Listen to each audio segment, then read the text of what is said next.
5 भाइयों की कहानी। एक दफ़ा का जिक्र है। चीन के दूर दराज देहात में 5 भाई समुंदर के किनारे एक छोटी सी झोपड़ी में अपनी माँ के साथ रहते थे। वो सब हम शक्ल थे और बिल्कुल एक जैसे दिखते थे। इन सब भाइयों में कुछ ऐसी खसूसियात थी जो किसी और में नहीं थी। पहला भाई पूरे समुंदर के पानी को निगल सकता था और दूसरे भाई की गर्दन लोहे की थी। तीसरे की टांगें बहुत दूर तक फैल सकती थी और चौथे को आग नहीं जला सकती थी।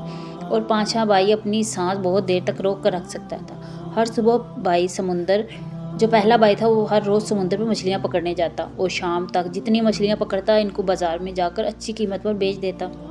एक दिन समुंदर पर जा रहा था तो पड़ोसियों का एक लड़का भी इसके साथ हो लिया।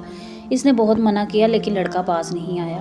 दोनों जब समुंदर पर पहुंचे तो पहले भाई ने एक ही सांस में तमाम समुंदर का पानी निकल लिया। समुंदर खाली हो गया तो इसमें मौजूद तमाम चीज़ें वाजिया हो गई। लातादात मछलियों के अलावा समुंदर में बेशुमार खजानों से भरा पड़ा था। लड़का ये सब देखकर दीवाना हो गया और दौड़ा खजाना समेटने के लिए। पहले भाई ने तो सिर्फ इतनी मछलियाँ पकड़ी थी जितनी वो रोज़ पकड़ता था। इसके बाद वो चाहता था कि समुंदर के पानी को वापस डाल दिया जाए।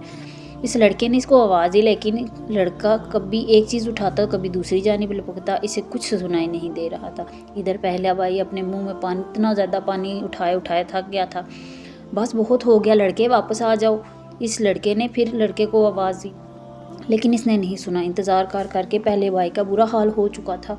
वो जब उसकी बर्दाश्त से बाहर हो गया तो उसने वो सारा पानी समुंदर में उगल दिया। इसके साथ वो लड़का भी इस पानी में गर्क हो गया। पहला भाई जब अकेला गांव वापस आया तो गांव वालों ने पूछा कि लड़का कहाँ है, लेकिन उसने कोई जवाब नहीं दिया। गांव वाले सब समझ गए कि इसने लड़के को मार दिया है। उन्होंने अदालत में जाकर इसकी शिकायत की और सिपाही पहले भाई को पकड़ कर ले गए। अदालत में ले गए और लड़के के कत्ल में इसको सज़ाए मौत सुनाई। हजूर वाला, क्या मैं आखिरी बार अपनी माँ से मिल सकता हूँ? पहले भाई ने जज से पूछा। हाँ, इतनी रियायत तो तुम्हें दी जा सकती है, जज ने कहा।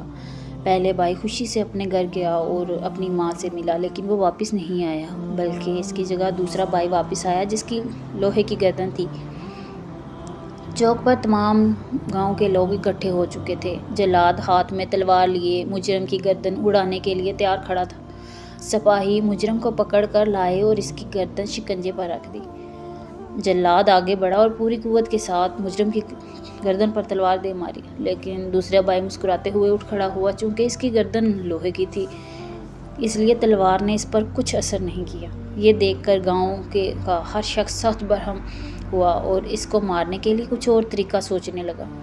फिर जज ने फैसला किया कि इसको समुंदर में डबो कर मारा जाए। अगली सुबह सजाए मौत से पहले दूसरे भाई ने जज से कहा, जनाबे वाला, क्या सज़ा से पहले मैं आखिरी बार अपनी माँ से मिल सकता हूँ? हाँ, इतनी रियायत तो तुम्हें दी जा सकती है, जज ने इजाज़त देते हुए कहा। वो इजाज़त मिलते ही खुशी खुशी घर की तरफ चला, लेकिन अगले दिन वो वापस नहीं आया, बल्कि इसकी जगह तीसरा भाई आया जिसकी टांगें ज़्यादा लंबी हो जाती थी। इसकी सज़ा की तैयारी होने लगी। सारा गांव समुंदर के किनारे जमा हो गया। सिपाही इसको कश्ती में बिठाकर समुंदर के दरमियान पहुंचे जहां बहुत पानी गहरा था और तीसरे भाई को उठाकर पानी में फेंक दिया।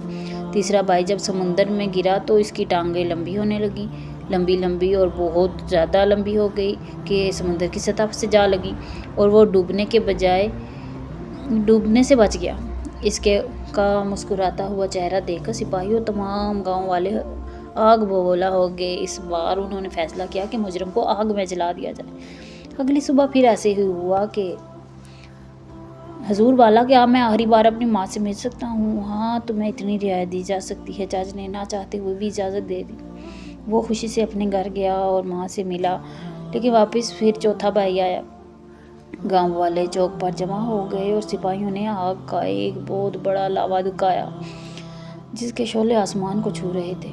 फिर चौथे भाई को आग में धकेल दिया। आह, कितना सुकून मिल रहा है, चौथे भाई मुस्कुराते हुए बोला, क्योंकि इसको आग जला नहीं सकती थी। आग और तेज़ कर दो, लोगों ने चिल्ला कर सिपाहियों को कहा और उन्होंने आग और ज़्यादा तेज़ की।